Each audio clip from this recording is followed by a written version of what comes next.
Welcome to our virtual class. Once again, we are back for the students of class 5, APC High School. আচার্য প্রফুল্ল চন্দ্র উচ্চ বিদ্যালয়ের পঞ্চম শ্রেণীর ছাত্ররা তোমাদের সাথে আমরা বেশ কয়েকটা ক্লাস করছি। আজ আমরা আলোচনা করব লেসন 1 এর বাকি অংশটা নিয়ে। বাকি অংশ হয়তো হবে না, এর পরের অংশটা নিয়ে। আর সেই সাথে আমরা আগের দিন তোমাদের যে হোম টাস্ক দিয়েছিলাম তার একটা অংশ তোমাদের সাথে আলোচনা করছি। আর একটা অংশ নিশ্চয়ই লক্ষ্য করেছো, ভার্ব দিয়ে যে টাস্কটা দেওয়া ছিল, বিভিন্ন ভার্বের অর্থ বার করা। তোমরা বেশ ভালোভাবেই অর্থগুলো বার করেছো, অনেকেই উত্তর পাঠিয়েছো। তবে এর সাথে ভার্বের পাস্ট ফর্মটা দিয়ে এবং একটি করে নমুনা বাক্য দিয়ে তোমাদের কাছে ফেরত পাঠানো হয়েছে। ওটা মন দিয়ে পড়ো। পরবর্তী যে হোম টাস্কটা যাবে সেটা কিন্তু ওই চার্টটার উপর ভিত্তি করে এবং আজকে যা পড়ানো হবে তার উপরও ভিত্তি করে। এখন আমরা আগে দেখে নিই আমাদের সেদিনের যে 5টি প্রশ্ন ছিল, সেই 5টি প্রশ্নের সঠিক উত্তর কি হবে।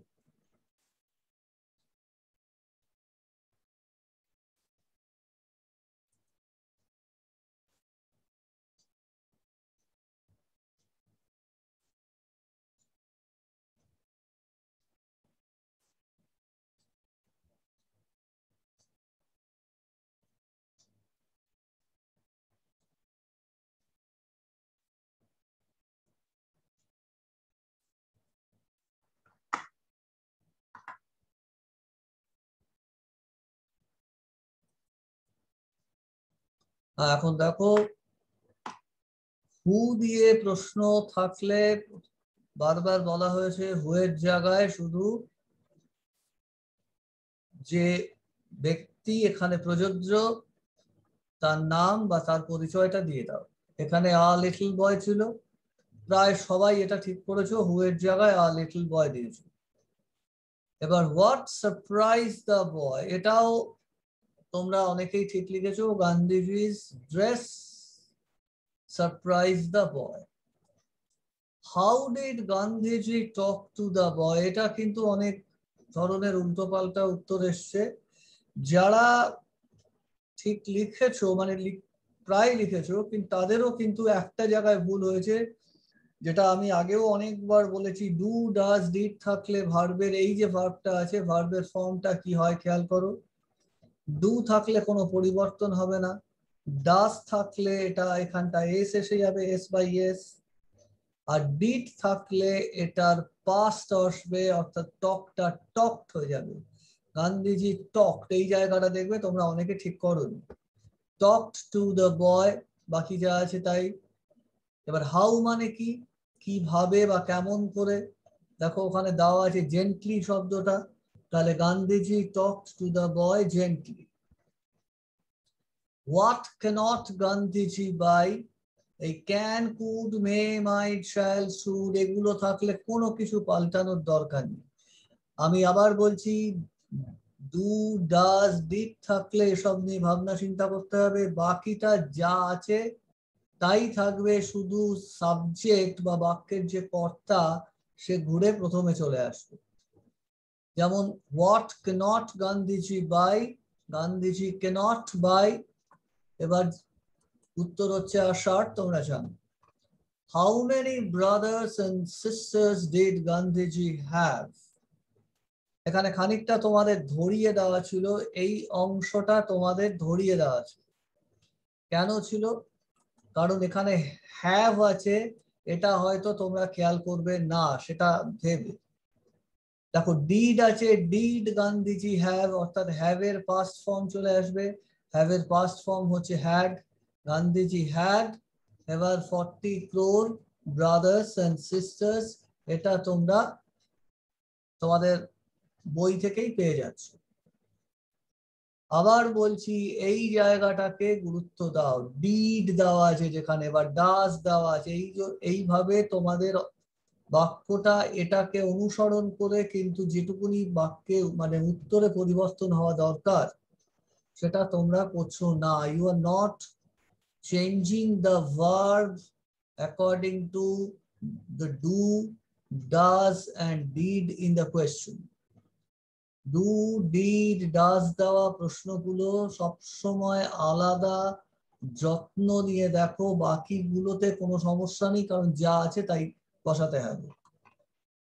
আচ্ছা, এবার দেখো আমি দুটো নমুনা উত্তর তোমাদের সামনে মেলে ধরছি।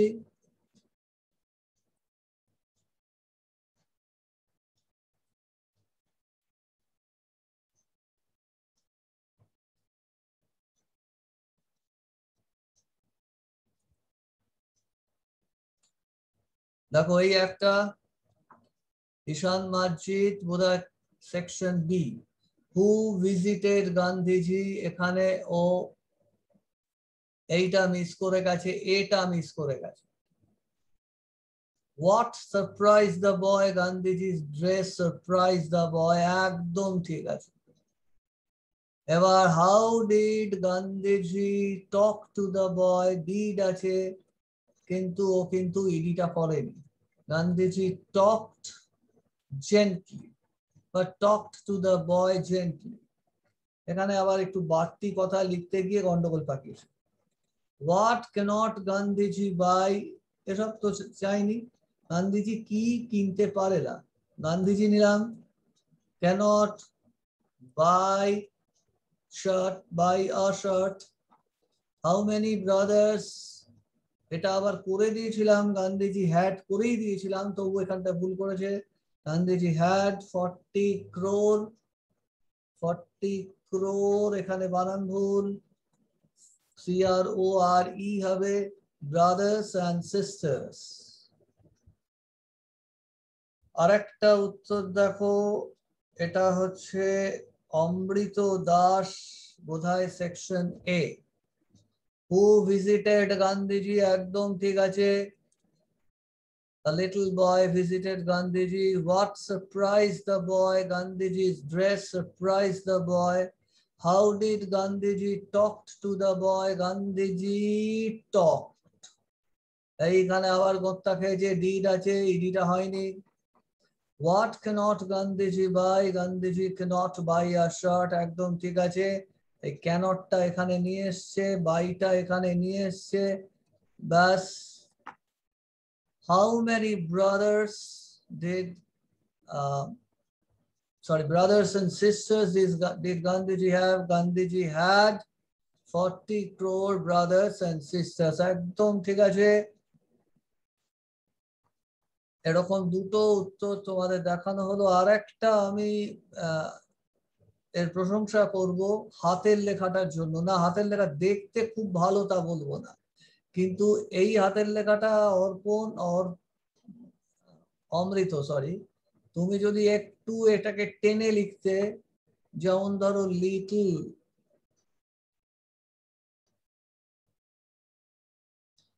দেখো লেখাটা একটু ভালো হতো, তবে টানতে গিয়ে নোংরা যদি হয়ে যায়, একটা বর্ণ আরেকটা বর্ণের ওপর চড়ে বসে, তাহলে ভুল, তাহলে সেটা না লেখাই ভালো। তুমি এই যা লিখেছো এটা দেখতে ভালো লাগছে, এই অর্থে সম্পূর্ণটা স্পষ্ট পড়া যাচ্ছে।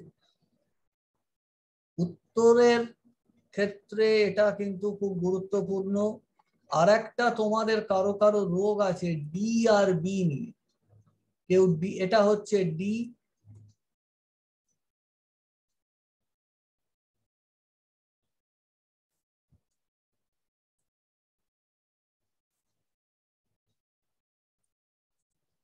আর এটা হচ্ছে বি।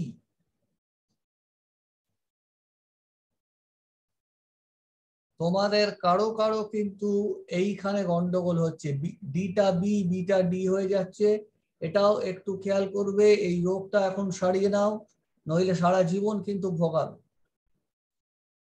আচ্ছা, এবার আমরা চলে আসি, আমরা লেসন 2 এর পরবর্তী অংশটা একটু পড়ার চেষ্টা করি।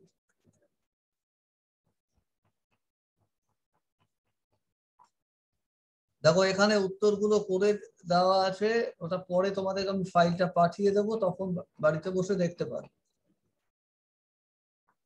Gandhiji visited different places to collect funds for India's freedom struggle. এখানেও যেগুলো লাল দাগ দেওয়া আছে সেগুলো আমাদের চেনা নতুন ভার্ব। এই ভার্বের অর্থগুলো আমাদের বার করতে হবে। তাহলে প্রথম যেটা জানা হলো সেটা হচ্ছে কালেক্ট। কালেক্ট মানে আমি বাংলায় বলে দিচ্ছি, কিন্তু তোমরা ডিকশনারি থেকে ভালো করে দেখে তারপর কিন্তু লিখবে। Gandhiji visited different places to collect funds for India's freedom struggle. Gandhiji বিভিন্ন জায়গায় যেতেন ভারতবর্ষের স্বাধীনতা সংগ্রামের জন্য। ফ্রিডম স্ট্রাগল মানে স্বাধীনতা সংগ্রাম। স্বাধীনতা সংগ্রামের জন্য অর্থ সংগ্রহ করতে। ফান্ড মানে তহবিল বা অর্থের ভান্ডার। Once he visited Odisha, আমি ভিজিটেড এর তলায় দাগ দিইনি কারণ আগের টাস্কটায় ভিজিটেড এসে গেছিল। একবার তিনি ওড়িশা দর্শন করতে গেলেন বা ওড়িশায় গেলেন। There he met an old woman. এখানে মেটটা এসছে মিট থেকে। মিট মানে সাক্ষাৎ করা বা কারোর সাথে দেখা হলে, ধরো পাঁচুর সাথে ঘেঁচুর দেখা হলো, পাঁচু মেট ঘেঁচু। ঘেঁচুর সাথে পাঁচুর দেখা হলো, ঘেঁচু মেট পাঁচু। She could not stand straight. Straight মানে তোমরা জানো সোজা। She could not, পারছিলেন না সোজা হয়ে দাঁড়াতে। Her hair was grey. তার চুল ধূসর বা সাদা। Her sari was torn. Sari ছিল ছেঁড়া। অর্থাৎ she was very poor. খুব গরিব মানুষ। She went near Gandhiji. Went এসছে তোমরা জানো, ওয়েনটা তোমাদের চেনা শব্দ, গো থেকে এসছে। Near Gandhiji and touched his feet. Sorry, এখানটা দাগ দেওয়া হয়নি।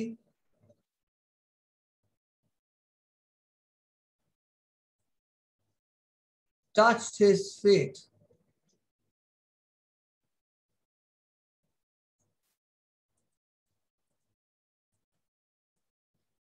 টাচ কথাটা আমাদের জানা হলো।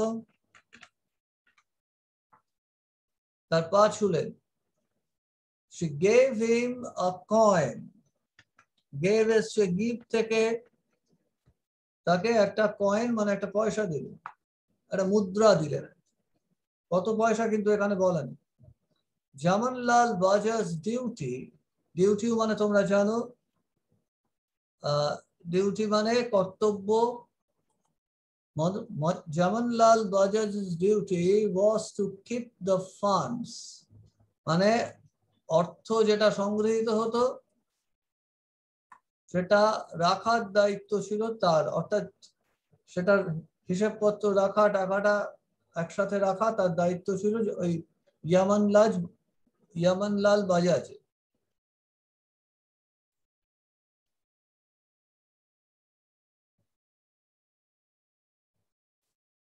Sorry,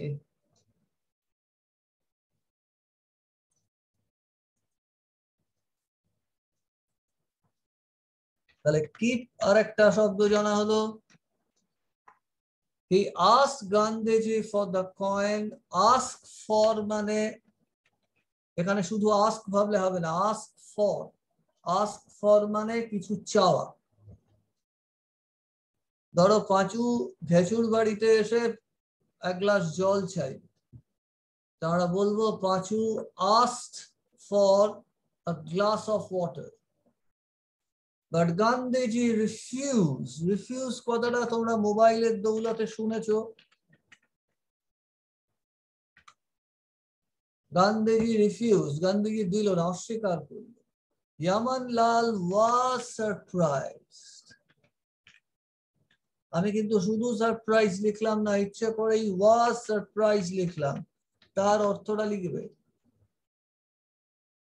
I kept thousands of rupees. আমি এত হাজার হাজার টাকা রাখি, আমার কাছে এই একটা কয়েন রাখতে কি অসুবিধা?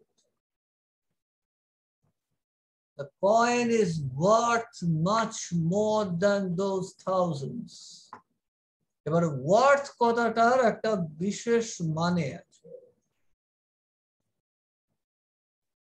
ধরো আমি একটা পেন কিনেছি, পেনটার দাম 5 টাকা, মানে বাজারে পেনটা কিনেছি এখনই বিক্রি করলে 5 টাকাই পাবো। The pen is worth 5 rupees. বাড়িটার দাম 5 লাখ টাকা। The house is worth 5 lakhs.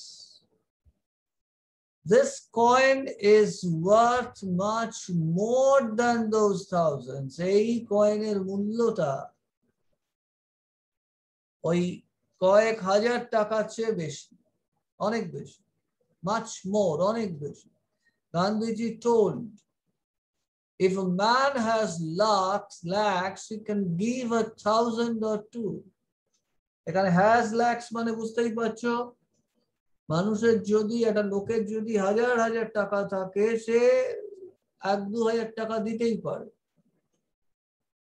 But this coin was perhaps all he had. Perhaps মানে বোধহয়। This coin was perhaps all she had. হয়তো এই যে কয়েনটা তার সর্বস্ব ছিল, তার ওই ছিল তার সর্বস্ব, এর বেশি তার কাছে পয়সা ছিল না। What a great sacrifice! কি বিরাট আত্মত্যাগ। স্যাক্রিফাইস কথাটাও আমি এখানে রাখছি ভার্ব হিসেবে।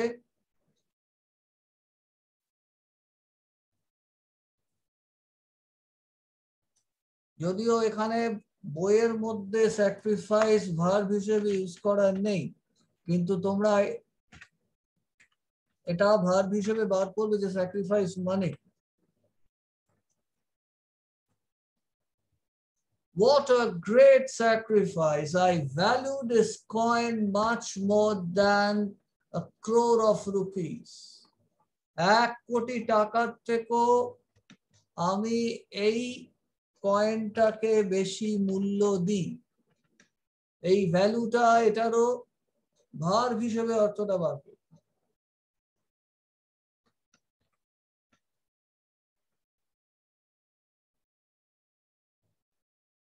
He asked, Gandhiji explained, he kept the coin with him forever. Forever মানে চিরদিনের জন্য, অর্থাৎ তিনি যতদিন বেঁচে ছিলেন ততদিন এই টাকাটা তিনি রেখে দিয়েছিলেন। আর explained মানে বুঝিয়ে বলা, বা যেটাকে বাংলায় তোমরা বলো ব্যাখ্যা করা। এই কটা শব্দের অর্থ তোমরা লিখবে, এবং যেভাবে আমি তোমাদের টেবিলটা করে দিয়েছি, দেখো আগের টেবিলটা, প্রত্যেকটা শব্দ মানে প্রত্যেকটা ভার্ব বাঁদিকে লিখলে, তার বাংলা অর্থটা লিখলে, তার পাস্টটা লিখলে, আর তারপর যদি পারো প্রত্যেকটা ওয়ার্ড দিয়ে, মানে প্রত্যেকটা ভার্ব দিয়ে একটা করে সেন্টেন্স লিখবে, যেভাবে দেখবে আমি হোয়াটসঅ্যাপে আগের টেবিলটা করে পাঠিয়েছি। এবার এই যেটুকুনি আমাদের পড়া হলো, এইটা ওপর ভিত্তি করে আমি তোমাদের কতগুলো প্রশ্ন পাঠাচ্ছি, সেই প্রশ্নের উত্তর তোমরা করে আমাকে পাঠাবে। তবে তার আগে আমি একটু প্রশ্নের ভাষা নিয়ে আলোচনা করছি।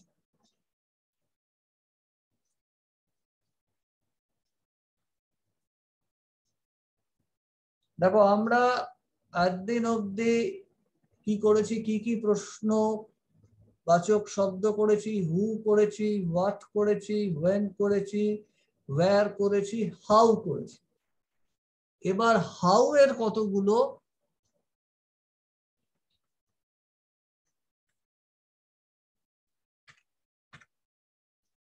ধরন করব। মানে শুরুতে হাউ,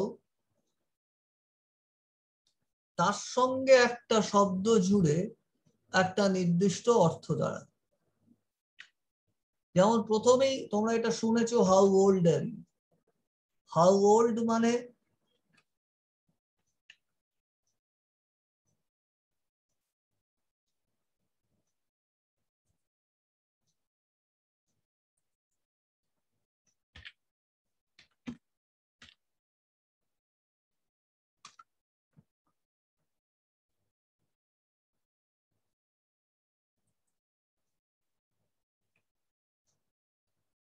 হাউ ওল্ড মানে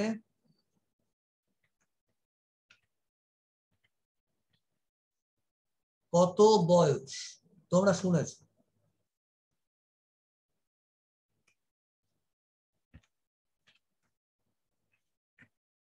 হাউ ফার মানে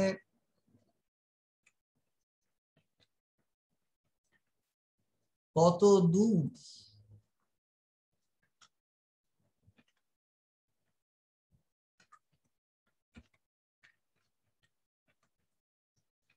হাউ লং মানে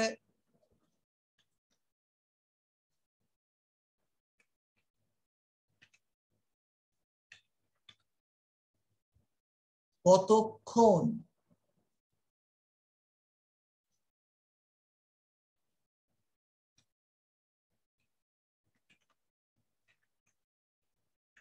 হাউ টল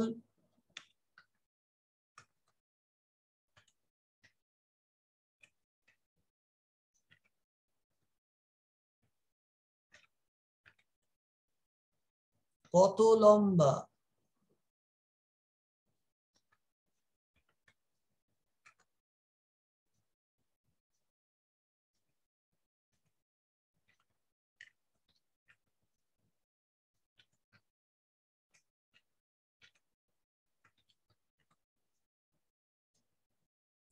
হাউ মেনি কতগুলো।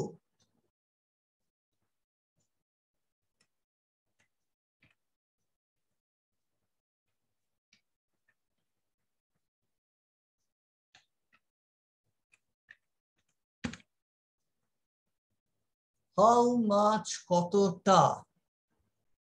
ধরো আমি তোমার বাড়ির থেকে তোমার স্কুলের দূরত্ব জিজ্ঞেস করলাম, আমি বললাম how far is your school from your home. আমি জিজ্ঞেস করলাম কতক্ষণ তোমার স্কুল চলে, how long is your school. তুমি কত লম্বা, হাউ টল আর ইউ। তোমার কতগুলো বই আছে, how many books do you have. এবার জিজ্ঞেস করলাম যে তোমার বাড়িতে কতটা দুধ আছে বা কতটা দুধ তুমি কিনতে চাও, how much milk do you want to buy. যেগুলো গোনা যায় না সেগুলোর সাথে হাউ মাচ, যেগুলো গোনা যায় সেগুলোর সাথে হাউ মেনি। আচ্ছা, আরেকটা জিনিস, সেটা হচ্ছে হুইচ দিয়ে কোনো একটা ধরো প্রশ্ন করা হচ্ছে।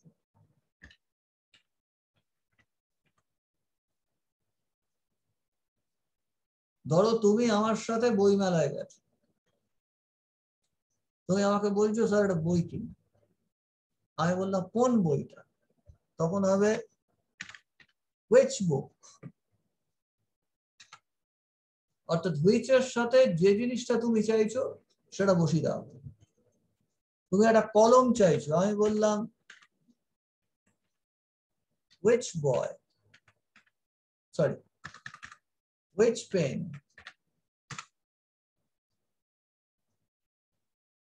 এবার ধরো তুমি বললে ক্লাসে কোন টিচারটা পড়াচ্ছে, কোন টিচার।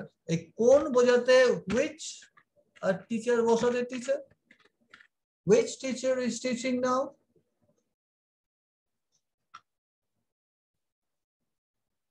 তারপর ধরো তোমার কোন খেলাটা ভালো লাগে, which game do you like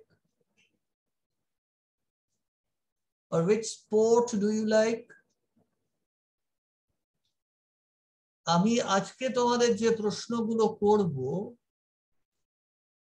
তার মধ্যে কিন্তু এগুলোর খেলা থাকবে, সুতরাং একটু দেখে নেব। ব্যাপার সেই একই, প্রশ্নের ছাঁচ অনুযায়ী উত্তর। ডু ডাজ ডিড থাকলে শুধু একটু খেয়াল করো, ডাজ থাকলে ভার্বের সাথে এস বসাও, ডিড থাকলে ভার্বের পাস্ট বসাও, আর সবশেষে যদি ডু ডিড ডাজ না থাকে তাহলে ভার্বের ফর্ম পাল্টানোর দরকার নেই, শুধু সাবজেক্টটাকে, বাক্যের কর্তাকে আগে নিয়ে এসো, যা ওখানে আছে সেটা বসিয়ে দিয়ে তারপর উত্তরটা বসো। ঠিক আছে? দুটো একটা ব্যতিক্রম যে হয় না তা নয়, হয়। সেগুলো যখন আসবে তখন দেখা যাবে। তাহলে আমরা আজকে এখানেই শেষ করছি। We are going to end here. As usual, our last advice is stay home and stay safe. এবং বলবো, আবার বলবো, যে আমাদের ক্লাস তোমাদের কেমন লাগছে সেটা একটু জেনে, সেটা সম্পর্কে আমাদের একটু জানাও। যদি তোমাদের কিছু বক্তব্য থাকে, যদি তোমরা কিছু বলতে চাও যে এভাবে এটা পড়ানো হোক, সেভাবে পড়ানো হোক, সেটাও আমরা নিশ্চয়ই ভাববো।